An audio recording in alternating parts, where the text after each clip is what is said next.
Hey y'all, it's Mary. Last Monday, for Mass Monday, I asked y'all if you had any questions for me, and y'all had a lot of questions for me. I have a page and a half of typed questions, and I did answer about a third of them on Mass Monday.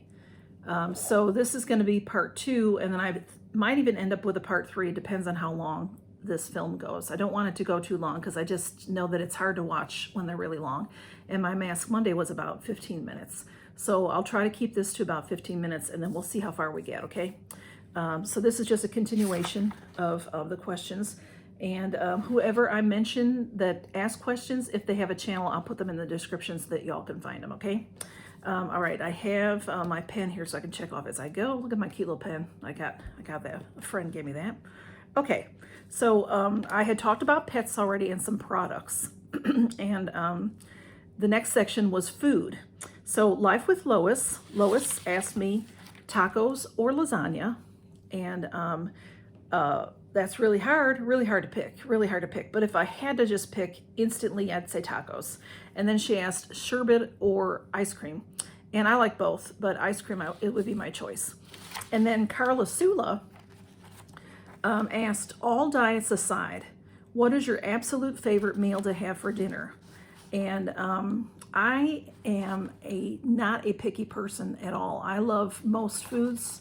I even like anchovies if I don't see them, because to me they look like caterpillars, like on a pizza. But they add a lot of wonderful flavor to Italian food. As long as I don't see them, I'm okay. But if you tell me afterwards, oh, there were anchovies in there, like, oh, okay, you know. But I'm not real picky at all. I love lots and lots of things. This is my problem. So, and let's see. So I really thought about this one. Probably my very favorite meal would be a shrimp and garlic type of a meal with pasta. And then she also asked, what is my favorite comfort food? And I'd have to go, I don't know that I have a real favorite. Smudge is trying to get on my lap. Meatloaf. I love my mom's meatloaf, and I love it especially like a day later on a sandwich. And I also love pizza, and I also love any kind of homemade soup. And then Teresa Ellen, Teresa Ellen Teresa, I'm going to mess your name up. Arianis. Teresa Ellen Arianis. She's a subscriber, and she doesn't have a channel on YouTube, but she does have Instagram, and she does stuff on Instagram. So I will put her below, even though she doesn't have a YouTube channel, and then maybe you can find her. If I know how to attach the Instagram, I'll try to do that. Not sure I can do that, but I'll try. She asked, what vegetable do you absolutely detest, and in its very presence befouls a dish? Fabulous question. But I don't have a really good answer for that, because I like everything. I'm pretty open. As a kid, I would eat spinach, and other kids wouldn't eat spinach. So I just love most vegetables. But I don't love English peas. I love several different types of peas, but the little green ones, little English ones, I don't love them. If they're in like a pasta salad or something, I'm fine with that. I love split pea soup. So don't ask me, because those are what you use. I don't know why. I love the soup. And if they're in things, in a casserole or something, it's fine. But just on their own, they're not my favorite, just to, sit and eat peas. If I'm at somebody's house and they serve me some peas, I will, do my best to eat them. And I love pea pods. So, they're just a little sweeter, maybe. I'm not sure. And I'm also not a big fan of cauliflower, but I will eat it. And as I'm getting older, I can tolerate cauliflower more. It's, like the pizza crust that's made with cauliflower, and some of my meals that I get from Freshly have a creamed cauliflower, and they're really good. And cauliflower pasta and stuff like that, I can't taste that bitterness that I find in cauliflower when you eat it just fresh. So anyway, those are those questions. And then I have some other questions about this goes into my life now. So Life with Lois. Lois asked, what kind of hobbies do you have? And honestly, with work and YouTube, I don't really have many hobbies anymore, but YouTube, I guess, would be my hobby. But I used to love to cook and bake. That was really my hobby, was cooking and baking. And I love to read, and I also like to do puzzles.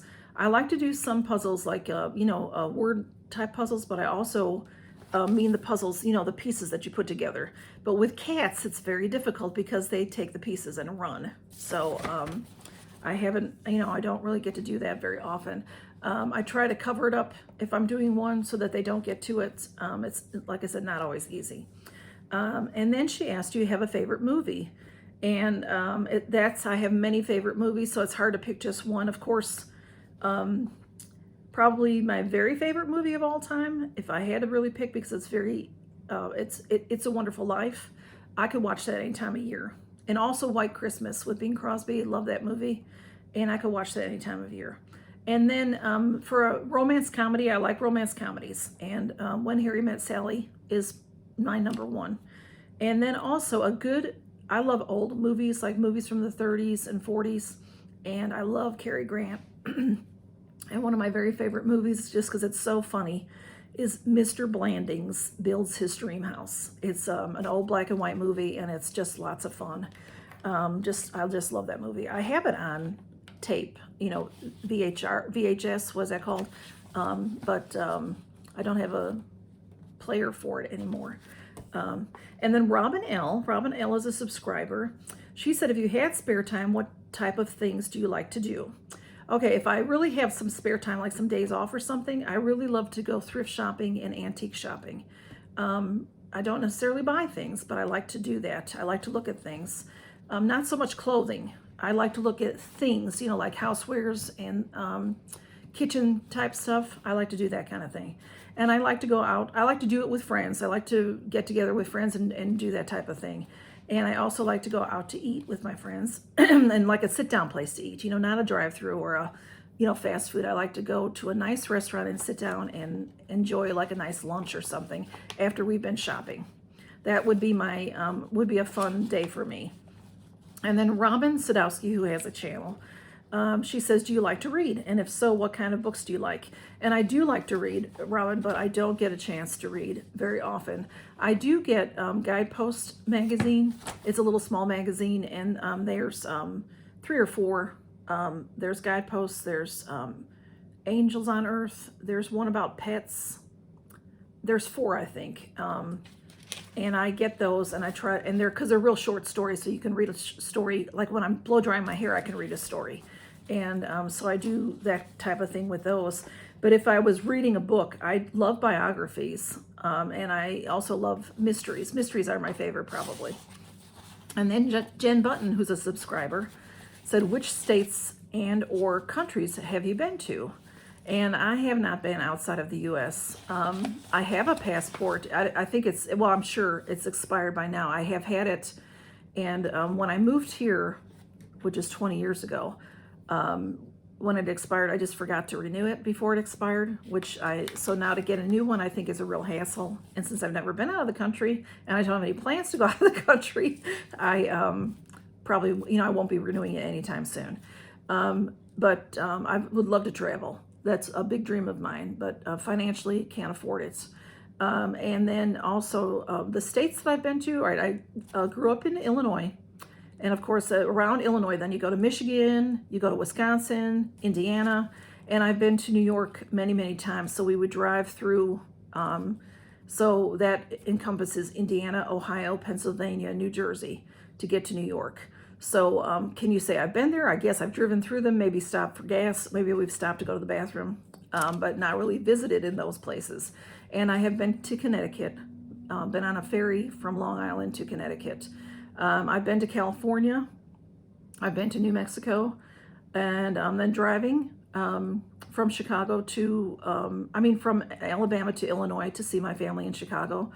I go through Tennessee, and I've also been to Tennessee for other reasons, and Kentucky, and then Indiana again. And I've also been to Georgia and Florida, and I live in Alabama, so. And then I have, I'm going to probably end this and do another video because it's getting to be about 10 minutes, but I did want to tell you, I didn't want to put on any makeup this morning. I did put on a little base, but I wasn't feeling so hot today. I don't know what's going on with me. Don't worry about me. It's fine. It's just stress kind of stuff. But I wanted to show you, I had gotten a Laura Geller that I showed you all recently. It was in my Boxycharm, and it was like an orangey. And this I had gotten, this Laura Geller, I got in I got a mystery bundle from her that had like 10 items in it, and it was $40 or $45. It was fantastic, and free shipping. It was an excellent deal. And this lipstick came in there. And this one, let me see if I can see the name of it. I have it on. When I just wanted to see how it was. Where is my magnifying glass? Here it is. Let me reach and tell you the name of this color. It's Mulberry Street. This is much more my color zone. It's a mauve. It's a pinky mauve instead of an orangey. I can't do oranges, but it's just such a beautiful lippy. It has like a quilting pattern around it, and then it has that lovely, curve to it for your lips. But when I went to put it on, y'all, I thought it was going to be, you have to put lipstick on and you put it on and you put it on. Not this. This is very, very pigmented. You start to put it on and it's on and it's strong. But I thought it was pretty, and it probably doesn't go with no makeup, but since I put it on, I left it on.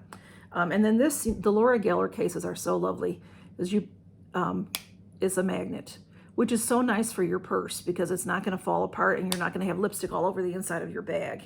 So, okay, I'm going to end this. This will be part 2. And, oh, hey, I did want to, hang on. Let me reach over here. I did want to do this, y'all. I got this in my Margot Elena, and it is springtime, and I did sort of forget about it. I just was cleaning up some things. They were trying to organize some of my stuff. This envelope-y thing did rip as I opened it, but this is that beautiful scarf that I will never wear. It's just beautiful. It was in the Margot Elena, like I said. I don't remember what the value was, but their values are very high. It does say, it says, I'm always chasing rainbows, watching clouds drifting by. It says it around the square in the middle, and it's just beautiful. It's Wear with Love, it says, M-E, Margot Elena, Wear with Love. And I would say it's a little silky feeling, but it's more of a cotton feeling. So it's just beautiful, but I will not wear it. I'm not going to wear it. Oh, it does say it's 100% cotton. But it must be that, that kind of cotton that is a little bit shiny, sateen maybe. It's very beautiful, and it's perfect for spring. And I won't be wearing it. So I hate to hoard it, and it's a super easy thing for me to mail. I can mail this to anybody. This can be an international. I'm going to do a giveaway with this. So if you got this far, and just say scarf, S-C-A-R-F, if you would like to have it. Please, because this is a hidden giveaway, please say it in a sentence. Don't just say the word scarf, if you will. Some people do that, and then people know not to watch. And, I'd like you to watch my videos because YouTube requires that you have to watch, they want people to watch your videos and to like and to comment and to subscribe. I know there's a lot of people that watch that don't subscribe. I don't understand why you do that. But if you'd like to subscribe, you can win this because you can't win if you don't subscribe. So, and you have to be a public subscriber. And if you don't know how to do that, ask me because I will explain it to you. But isn't that pretty? And now I'm having trouble figuring out how to, I can't fold it properly. I will try to fold it properly and put it back in this little envelope. So whoever wins it will know it's been, unfolded by me. So thanks for watching this. And like I said, this is going to be part 2, and then I'm going to do part 3, and I'm going to try to put them all up quickly because I don't want to stretch it out too long with these questions. And then if anybody has any other questions for me, just ask me, and then I'll just try to do them as I go, answer a question here and there. Okay, thank you all so much, and count your blessings, and thanks for being here. All right, take care. Bye.